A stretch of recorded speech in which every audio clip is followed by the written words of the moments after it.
네, 우리 말씀 찾으셨나요? 네, 사도행전 4장 36절부터 5장 11절까지의 말씀. 자, 우리 말씀을 번갈아 가면서 한번 읽고 5장 11절은 함께 읽도록 하겠습니다. 제가 4장 36절부터 읽겠습니다. 구브로에서 난 레위족 사람이 있으니 이름은 요셉이라. 사도들이 일컬어 바나바라, 번역하면 위로의 아들이라 하니, 아나니아라 하는 사람이 그의 아내 삽비라와 더불어 소유를 팔아 베드로가 이르되, 아나니아야, 어찌하여 사탄이 내 마음에 가득하여 내가 성령을 속이고 땅값 얼마를 감추었느냐. 아나니아가 이 말을 듣고 엎드러져 혼이 떠나니 이 일을 듣는 사람이 다 크게 두려워하더라. 3시간쯤 지나 그의 아내가 그 일어난 일을 알지 못하고 들어오니 베드로가 이르되, 너희가 어찌하여 함께 꾀하여 주의 영을 시험하려 하느냐? 보라, 내 남편을 장사하고 오는 사람들의 발이 문 앞에 이르렀으니 또 너를 메어 내가리라 하니, 온 교회와 이 일을 듣는 사람들이 다 크게 두려워하니라. 아멘. 우리가 지난 앞부분에 살펴봤던 예를 들어 엄청난 기적이 막 나타나고, 그리고 베드로와 요한 사도가 산헤드린 그 공회원들을 두려워했어요? 두려워하지 않았어요? 네, 두려워하지 않고 막 담대하게 복음을 전하고. 그러니까 초대교회 성도들은 자기가 가진 것을 막 팔아서 여기 핸드폰도 팔고 TV도 팔고 냉장고도 팔고 땅도 팔고, 그래서 교회에 좀 더 가진 성도들은 가지지 못한 성도들, 굶주리고 배고픈 성도들이 그런 것들을 해결할 수 있도록 그걸 교회에 기꺼이 내고, 그렇죠? 그러니까 수많은 사람들이 이 그리스도인들, 성도들의 모습을 보면서 칭찬하고, 정말 대단한 그 모임이야, 대단한 사람들이야, 이렇게 막 해서 하나님의 이름이 더욱더 영광을 받으셨죠. 이거는 교회가 아주 명예로운 일이 된 거예요. 그렇죠? 명예로운 일, 명예. 참 명예롭다, 참 멋지다. 그런 상황이 벌어지고 있었어요. 그런데 오늘 일어난 사건은 교회가 굉장히 불명예스러워질 수 있는, 교회가 교회는 저렇게 거짓말해도 된대, 속여도 아무것도 모르나 봐, 멍청하네, 이렇게 불명예에 빠질 수 있는 사건이 오늘 말씀이에요. 주님은 그 불명예에 빠질 수 있는 교회를 그냥 두시지 않고 오늘 바로 잡으신 내용이 말씀 가운데 등장하는 거예요. 사도들이 핍박과 어려움 속에서도 예수님의 이름을 담대하게 증거했고, 교회는 또 서로 하나 되는 일을 힘써서 지켰어요. 그게 이제 다양한 모습으로 아까 설명한 것처럼 나타났죠. 특별히 성도들이 자기의 물질을 이렇게 헌신하고 나눈 것은요, 공산주의 이런 데서처럼 너네 그거 안 나누면 다 죽여버릴 거야, 강압적으로 뺏은 게 아니라는 거 여러분 반드시 기억하세요. 자발적으로 기꺼이 그 사랑에 반응해서, 성령님이 가득히 채워주시는 사랑에 반응해서 자신의 물질들을 나누었던 거예요. 그래서 그 말씀의 연장선상에서 36절과 37절 말씀해 보니까 바나바라는 사람이 나오죠. 바나바. 이 사람의 원래 그냥 이름은 요셉이에요. 요셉. 자, 키프로스 섬 출신의 제사장 가문이에요. 또 레위는 제사장 가문이거든요. 제사장 가문 출신이었어요. 성경학자들이 이야기하기를 이 구브로, 이 키프로스 섬은 구리 광산이 굉장히 유명했대요. 구리 광산. 그래서 그 당시에는 키프로스 섬 출신 부자들이 아주 많았을 것이다, 이렇게 이야기하고 있어요. 그리고 바나바가 초대교회에 굉장히 물질적으로 많은 헌신을 하거든요. 모임 장소도 제공하고 물질적으로 많은 것들을 헌신하는 것을 보면서 바나바의 가문이, 그 집안이 굉장히 재정적으로 부유했다라는 것을 알 수가 있어요. 그래서 이 바나바가 교회를 향해서 굉장히 지극한 헌신을 많이 해서 사도들이 그에게 붙여준 별명이 바로 위로의 아들, 바나바라는 게 위로의 아들. 너무나 지극히 교회에 헌신을 많이 해가지고 위로의 아들이라고 별명을 붙여줬던 거예요. 그 바나바가 위로의 아들이다, 교회를 위로하고 하나님의 백성들을 위로하는 위로의 아들이라는 별명을 듣고 막 칭찬을 받고 하니까 이걸 너무 부러워하던 사람이 등장했는데, 그 사람들 이름이 뭐냐면 아나니아와 삽비라 부부, 둘은 부부예요. 두 사람들이 등장했어요. 아나니아와 삽비라는 이름은 굉장히 은혜로운 이름이에요. 둘 다 이름이 은혜롭고, 삽비라는 특별히 보석을 상징하는 그런 이름이고, 아나니아도 되게 하나님의 은혜로우심과 자비로움을 상징하는 그런 이름을 가지고 있는 사람들이에요. 이 부부가 함께 초대교회 성도였고 또 다른 성도들의 모습을 보면서 사람들이 재산을 팔아서 교회에 나누고 또 그것들로 인해서 여러 사람들을 돕는 모습을 보고 또 헌신하는 성도들을 교회에서 높여주고 이들의 헌신이 참으로 귀합니다. 막 이렇게 드러내니까 와 나도 저렇게 존귀한 대접을 받고 싶다. 이제 이런 마음이 들었던 거죠. 그래서 자신들도 헌금하는 일에 동참한 거예요. 우리 5장 1절 말씀 읽어볼게요. 아나니아라는 사람이 그의 아내 삽비라와 더불어 소유를 팔았다. 예. 그래서 부부가 서로 협의한 거예요. 부부가 서로 협의해서 가지고 있던 땅을 팔았습니다. 재산을 팔았다고 하는데 이제 땅일 가능성이 높아요. 그래서 이 땅 판 돈을 가지고 성도들을 돕겠다. 이거 주님이 주신 마음이죠. 예. 그런데 이 부부는 이 땅을 팔아서 성도들과 나눠야지 하는 그 주님이 주신 마음과 더불어 또 다른 마음을 가지고 있었던 거예요. 자, 2절 말씀도 같이 읽어볼게요. 시작. 그 값에서 얼마를 감춤해 그 아내도 알더라. 얼마만 가져다가 사도들의 발 앞에 두니. 예. 아나니아, 남편인 아나니아가 땅 판 값 중에 얼마는 빼놓고 선 이자 떼고 얼마는 떼놓고 나머지 돈을 가지고 이제 사도들 앞에 나간 거예요. 그리고 이렇게 이야기했죠. 자, 이것이 제 밭을 제 땅을 판 돈의 전부인데 교회에 헌금하겠습니다. 이렇게 했어요. 자랑스럽게 돈을 내밀었던 거예요. 그러면서 아나니아는 기대한 게 있었어요. 뭐냐면 사도들이 크게 칭찬해주고 아니 아나니아 성도님 어떻게 이렇게 놀라운 일을 하셨습니까? 정말 대단하십니다. 여러분 보십시오. 아나니아 성도님이 이렇게 여러분 땅을 팔아서 또 여러분을 돕기 위해 헌신했습니다. 이 부부 삽비라 여사도 나오시오. 같이 막 칭찬하고 이런 것들을 기대했어요. 그런데 아나니아가 예상과 다른 지금 상황을 맞이하게 되죠. 3절 말씀 보세요.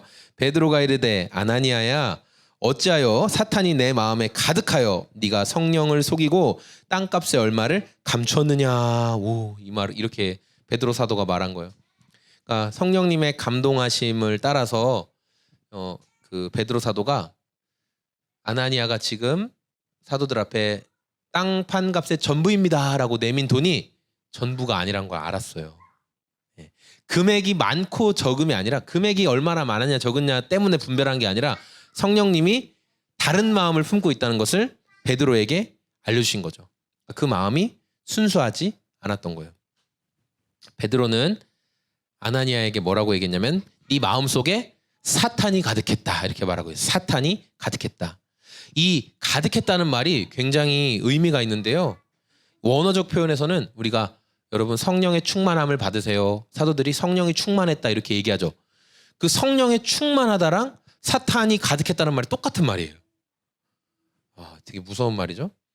그러니까 함께 교회의 하나됨을 힘써 지키는 성도들 중에 성령 충만한 사람이 있고 사탄 충만한 사람이 있었다는 거예요.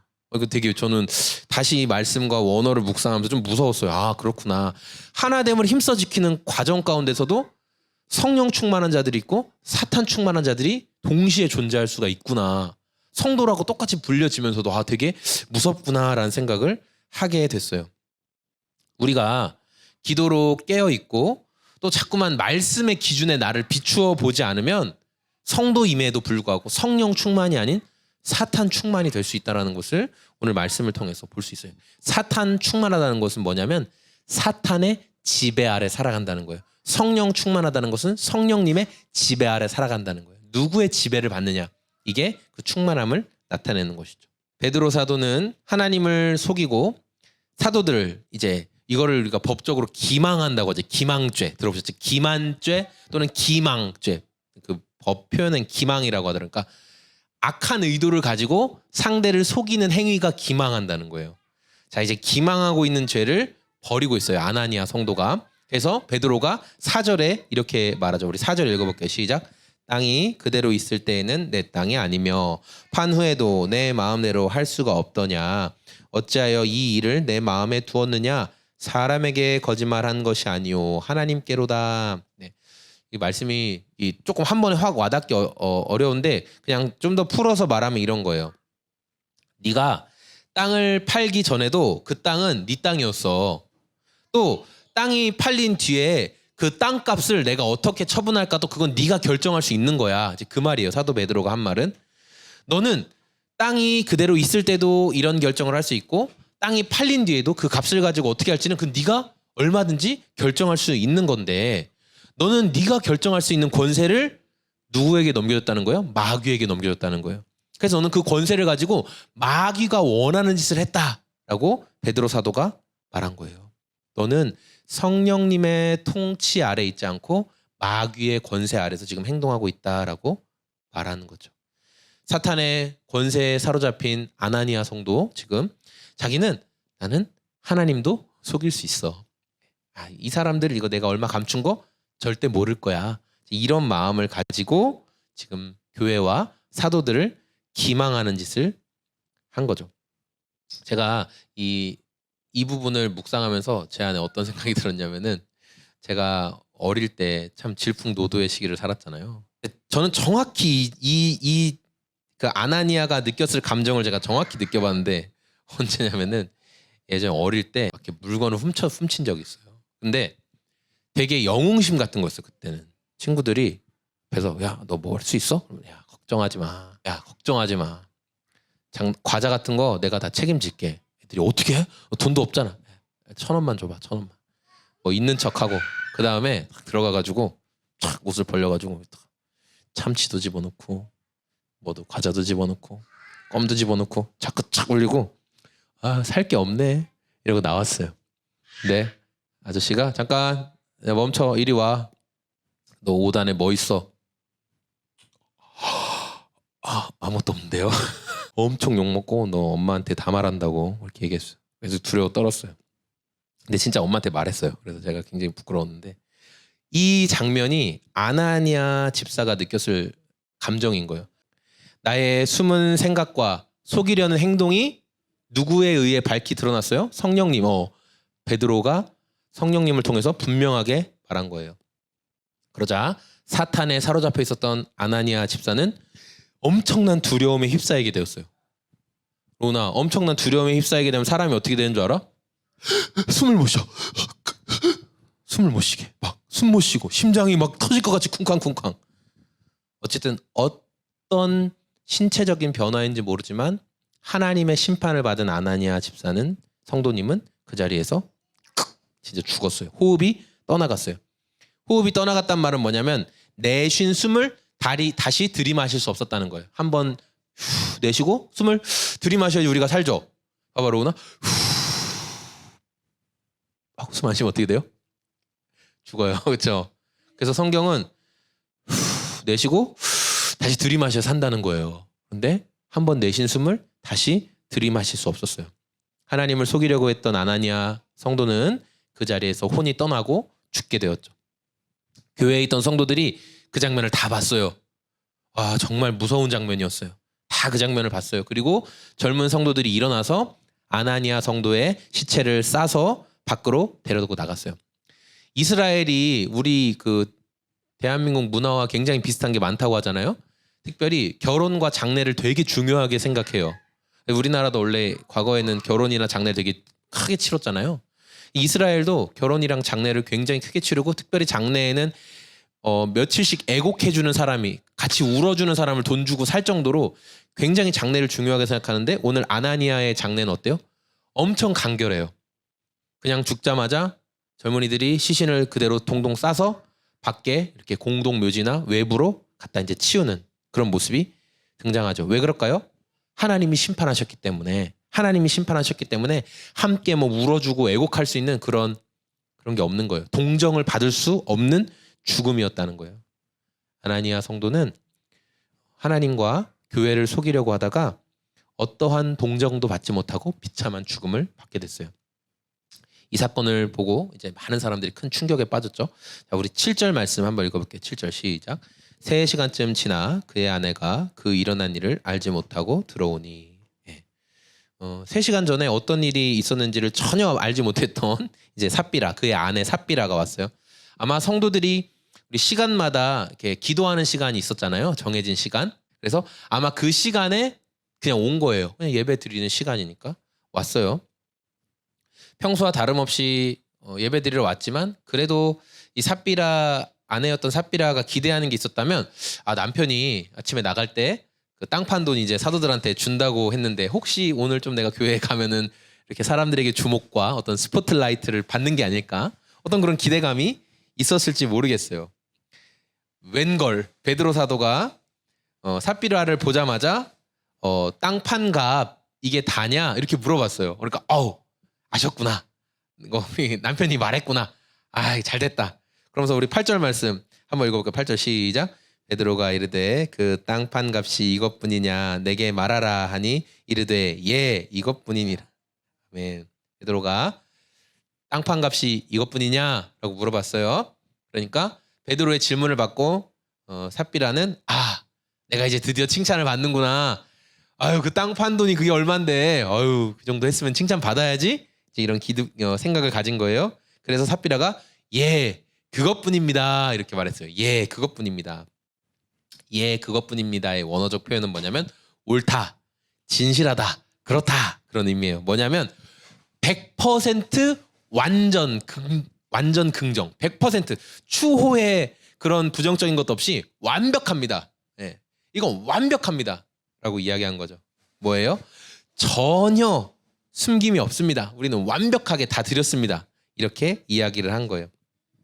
남편과 함께 공모해서 지금 하나님과 교회와 사도들을 속이고 있으면서도 전혀 양심의 꺼리낌을 안 받고 있죠. 삽비라 아내는 전혀 안 받고 있어요. 이런 삽비라를 향해서 베드로 사도가 성령님의 감동하심 가운데 한 번 더 이야기해요. 우리 9절 말씀 읽어볼까요? 시작. 베드로가 이르되 너희가 어찌 함께 꾀하여 주의 영을 시험하려 하느냐. 보라 내 남편을 장사하고 오는 사람들의 발이 문 앞에 이르렀으니 또 너를 메어 내가리라 하니. 아멘. 베드로 사도가 너네 부부가 한 마음이 되어서 지금 하나님을 속이고 있어. 어떻게 그렇게 너희가 사탄 충만한 짓을 하고 있냐. 책망하는 거예요. 두 사람은 사람들을 속이려고 한 거지만 결국은 하나님의 권위에 도전하는 굉장히 위험한 짓을 했어요. 삽비라는 자기 남편이 죽은 것을 전혀 모르고 있는 상태였으니까 알고 있었으면 뻔뻔하게 예 그거 땅값 전부입니다 이렇게 말 안 했겠죠. 분명히. 예. 결국 하나님을 속이고 교회의 명예를 실추시킨 삽비라는 남편과 똑같이 비참한 최후를 맞이하게 됐어요. 베드로의 말이 떨어지기가 무섭게 그녀는 혼이 떠나게 되었다. 이게 그래서 남편과 아내가 같은 날 죽어버렸어요. 하나님 앞에 계속 거짓말해서. 이 초대교회가 보여준 이 자기 재산을 팔아서 공동체에 나누는 이 아름다운 모습이 정말 한창 진행되고 있어요. 그러니까 뭐라고 설명하면 좋을지, 교회가 이렇게 명예스럽게 되는 게 좀 지금 탄력을 받고 있는 상태였어요. 막 엄청 사람들이 좋아하고 막 환영하고 그런 상황이었는데, 그런 도중에 이런 너무나 무시무시한 사건이 성경에 기록되어 있는 거죠. 주님께서 그냥 적당히 아나니아와 삽비라 부부에게 두 번 다시 그렇게 하지 마라. 이번에 한번 실수한 거 알았으니까 다음엔 그렇게 하지 마라. 이렇게 하고 넘어갈 수는 없었을까? 우리는 이런 생각을 하거든요. 너무 지나치게 심판하신 거 아닌가. 근데 여러분, 만약에 주님께서 초대교회에 일어난 이 사기 행각, 사기를 친 거죠. 상대를 속이려는 목적으로 지금 행동한 거니까. 이렇게 성도의 하나됨을 깨트리려고 하는 이 행동을 그냥 경고만 하시고 넘어갔으면 절대 지금 우리 교회는 이렇게 남아있을 수가 없어요. 교회의 모습은 남아있을 수가 없었던 거예요. 하나님과 교회를 속이는 일을 주도적으로 행했던 남편 아나니아는 자신의 행동에 대해서 변명할 여지도 없이 그 자리에서 심판을 받았어요. 그러면은 아내였던 삽비라한테는 변명할 기회가 있었을까? 네. 삽비라한테는 하나님이 변명할 기회를 주셨어요. 8절 말씀에 베드로가 땅 판값이 이것뿐이냐라고 말한 원어적 의미는 뭐냐면, 땅값이 이게 전부가 아니라는 걸 내가 안다. 그런 의미예요. 이게 전부가 아닐 텐데 이렇게 물어본 거예요.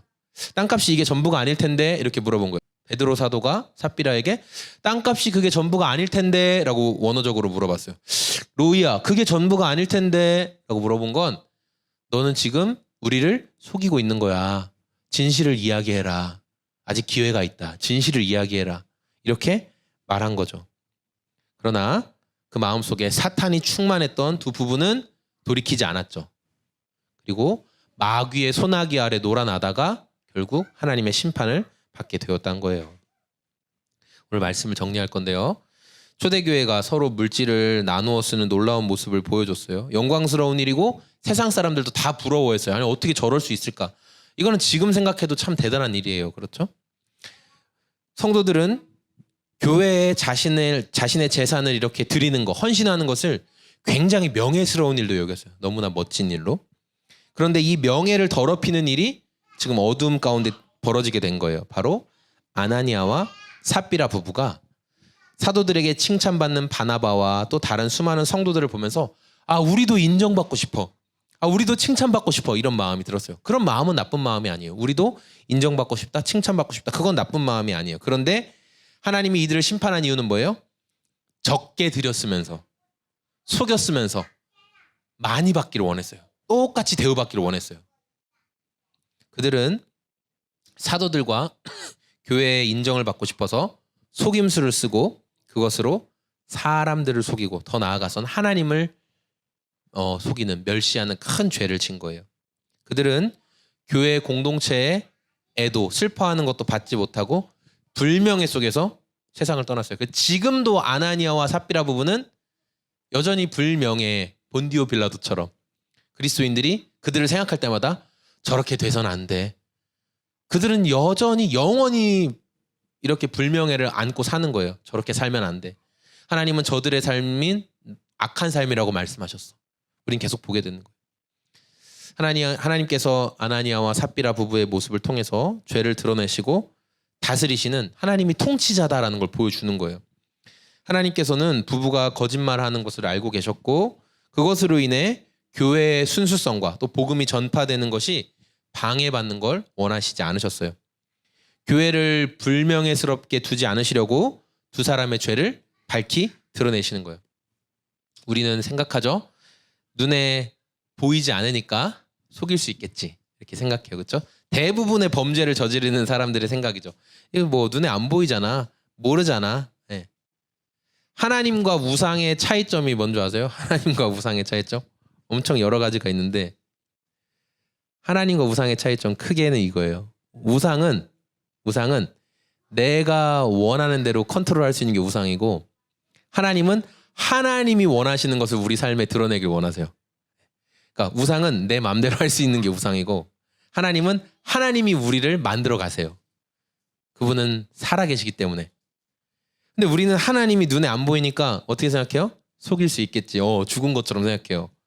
순간순간 눈에 안 보이니까 내 마음대로 해도 되겠지. 하나님 모르잖아. 어차피 안 보이잖아. 우리는 이렇게 생각을 하는 거예요. 그러나 여러분 기억하십시오. 하나님은 지금도 살아계시고 지금도 우리의 삶을 감찰하고 계세요. 네, 우리의 삶을 감찰하고 계세요. 주님의 백성답게 살지 못한 불명예스러운 것이 있다면요. 오늘 말씀을 통해서 여러분 돌이키고 정직하게 나아갈 수 있는 기회로 삼아야 된다는 거예요. 하나님이 이거 되게 중요하게 생각하시는 거예요. 교회가 정직해야 된다. 초대교회가 정직함을 잃어버리려고 하니까 하나님이 사람을 죽이시면서까지 그걸 보여주시는 거예요. 이게 너무나 심각하다는 것을 보여주시는 거죠. 하나님을 우리가 사랑하고 하나님이 우리에게 베푸는 사랑이 너무 크면은 어떤 마음이냐면 경외하는 마음이 들거든요. 경외하는 마음은 두려움이랑은 좀 달라요. 그냥 막연히 무서워하는 것과는 다른 그분이 너무 크고 아름다워서 두렵기도 하지만 사랑하는 마음이 동시에 드는 게 경외하는 마음이에요. 너무 크신 분이기 때문에 난 저분 뜻대로 살고 싶어. 그게 경외하는 마음이에요. 근데 우리가 눈에 하나님이 보이시지 않으니까 하나님은 없는 것 같이 생각하니까 경외하는 마음을 잃어버려요. 그리고 자꾸만 내 멋대로 살아가려고 하죠. 우리는 순간순간 하나님 경외하는 마음만 잃어버리지 않고 붙잡으면 대단하고 큰 일이 아니더라도 우리 삶에 정말 작은 일, 작은 것 하나하나를 통해서 우리가 하나님께 영광을 돌리는 거예요. 하나님을 경외하는 사람은 모든 것을 통해서 하나님께 영광을 드러내게 됩니다. 오늘 이 초대교회의 순수성을 지키기 위해서 주님이 하신 일을 여러분 기억하세요. 초대교회 성도들은 아나니아와 삽비라 부부가 죽은 것을 보면서 하나님 경외하는 마음이 일어날 수밖에 없는 거예요. 우리가 지금 이렇게 복음도 잘 전하고 막 이렇게 헌신하고 나누는 것을 보고 하나님 그냥 만족하고 좋아하시겠지 정도로 생각했는데 이 두 부부의 거짓을 심판하시는 것을 보고 하나님은 가볍게 생각할 분이 절대 아니구나. 우리가 우습게 여길 수 있는 분이 절대 아니구나라는 것을 깨달았어요. 하나님을 경외하는 마음이 회복된 거죠. 그리고 하나님을 경외하는 마음을 가지고 살아가면 우리의 모든 삶을 통해 하나님께 영광을 돌리게 된다는 거예요. 저와 수금제작소교회 모든 성도님들이 오늘 이 말씀을 깊이 생각하면서 하나님 경외하는 마음. 하나님이 돌아가셨어요? 살아계세요? 로우나 돌아가셨어요? 살아계세요? 하나님 살아계세요. 정말 살아계세요. 하나님 경외하는 마음을 가진 교회로 우리가 다 세워지기를 소망합니다.